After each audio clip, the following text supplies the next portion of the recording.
Ассаламу алейкум, урматтуу биздин көрөрмандар.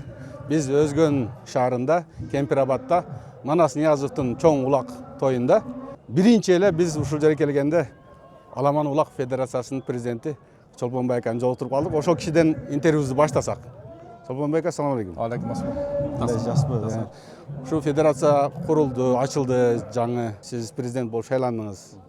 Эмне өзгөрүүлөр болду? Эрежелерди жаздык, жоболорду жаздык. Эми ал жерде дагы жазап турган нерселер, кошо турган нерселер бар. Азыр топтолуп калды. Ушу элдин сунуштары менен дагы ушу эрежелерди да кошо турган нерселерди муну жакын күндөрдө кошобуз буюрса.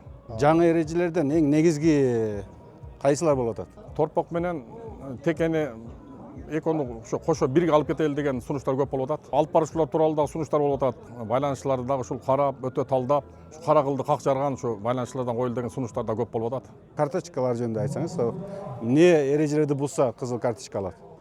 Кызыл карточкалар эң эле главный ошол баягы камчы көтөргөн бири-бирине, тээкке салган, жипке салган, түшүп көтөрүп берген, жерге түшүп баягы чогулуп, аттын үстүнө баскан, ушун сыяктуу эми жана башкалар да. Ошонун жазасы кандай болот? 1 айдан баштап 1 жылга чейин судья карап, ошол күнү оюндан четтетип сары карточка берет. Анан аны жанагы биз видеолорунан көрүп, ошо правление федерация топтолуп алып, анан ошол жерде акыркы чечимди бир 2 күн, 3 күндүн ичинде коюп атабыз.